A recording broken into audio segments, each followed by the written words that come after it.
মানবাধিকার কমিশনের যে আইন তার থেকে একটা ভালো আইন করা হবে। এই অজুহাতে সংসদের প্রথম অধিবেশনে সংস্কারের জন্য রাখা যে আইনগুলো ছিল সেগুলোকে বাতিল করে দেওয়া হলো। বিএনপি সরকার অতীতে সম্পূর্ণ হওয়া কিছু কাজ সেগুলোকে তারা বাতিল করার কারণে আমাদেরকে নতুন করে আবার এসে কথাবার্তা বলতে হচ্ছে, নতুন করে আলোচনাটা ওপেন করতে হচ্ছে, নতুন করে একই ভোগান্তির মধ্যে আমাদেরকে পড়তে হচ্ছে। সে ধরনের একটা পরিস্থিতিতে আমাদেরকে পড়তে হলো। খেয়াল করে দেখবেন যে বাংলাদেশের মানুষের গুম বিষয়ে একটা ভয়ঙ্কর ধরনের প্রবাস, কারণ এখানে অসংখ্য মানুষকে গুম করা হয়েছে।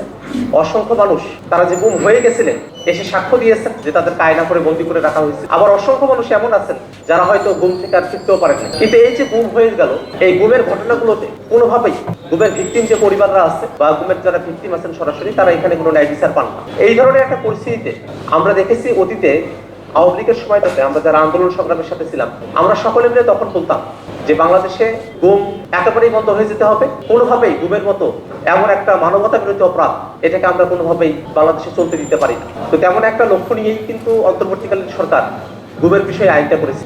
কিন্তু সে আইন থেকে ভালো একটা আইন করা হবে, মানবাধিকার কমিশনের যে আইন তার থেকে একটা ভালো আইন করা হবে।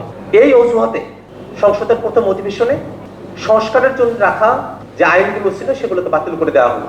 শুধুমাত্র মানবাধিকার কমিশনের আইনটা না, গুম কমিশনের আইনটা না, বরং বিচার বিভাগ সম্পর্কিত যে অধ্যাদেশগুলো ছিল সেগুলো, অর্থাৎ সংস্কার হতে পারে বেসিক যে বিষয়গুলোতে, মৌলিক বিষয়গুলোতে সংস্কার এবং মানবাধিকারের পক্ষে যে আইনগুলো ছিল প্রত্যেকটাকেই সেই সময়টাতে ল্যাপস করে দেওয়া হলো।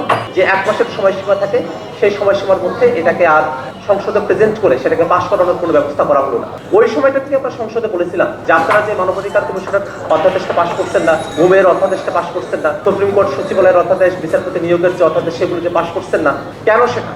তখন সরকার দলের তরফে বলা হয়েছিল যে আরো ভালো আইন নিয়ে আসা হবে, এই কারণে আমরা এখন এটা করছি না। তখন কিন্তু আমরা তাদেরকে বলেছিলাম যে আপনারা এই সময়টাতে এই আইনগুলোকে অ্যাজ ইট ইজ যেভাবে আছে সেভাবে আপনারা এটাকে পাশ করে নেন অধ্যাদেশগুলো। যদি পরবর্তীতে আপনাদের মনে হয় যে কোনো একটা জায়গায় সংশোধনী দরকার আরো বেটারমেন্টের জন্য, তখন আপনারা সংসদে নিয়ে এসে সেগুলোকে করিয়ে। কিন্তু তারা সেই যুক্তিটাও তারা সরেন নেই, তারা সরাসরি সেগুলোকে বাতিল করে দিয়েছেন, সেগুলোকে আইনগত কর্তৃত্বের বহির্ভূত করে দিয়েছেন।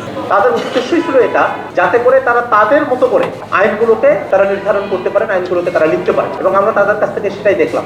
এখন এই মানবাধিকার লঙ্ঘনের পথে যদি কোনো ঘটনা ঘটে, সে সময়টাতে মানবাধিকার কমিশন তারা প্রথমেই তদন্ত করার যে এখতিয়ার তাদেরকে দেওয়া হয়েছিল অধ্যাদেশে, সেই এখতিয়ার তারা আর পাবেন। তাদেরকে অপেক্ষা করতে হবে কাহিনীগুলো, তাদের যে তদন্ত রিপোর্ট আছে সেটার জন্য অপেক্ষা করতে হবে। আবার এই মানবাধিকার কমিশনের চেয়ারম্যান কি হবেন, চেয়ারপারসন কে হবেন, সেটা নিয়োগের ব্যাপারটা কিরকম হবে, অধ্যাদেশে ছিল একরকম, এখন যে খসড়া আইনটা করা হয়েছে সেখানে করা হয়েছে অন্যরকম। অর্থাৎ সরকারি দল যেভাবে যাবে সেভাবেই যাতে নিয়োগ প্রক্রিয়াটা সম্পূর্ণ হয় সে ধরনের একটা ব্যবস্থা এখানে করা হলো।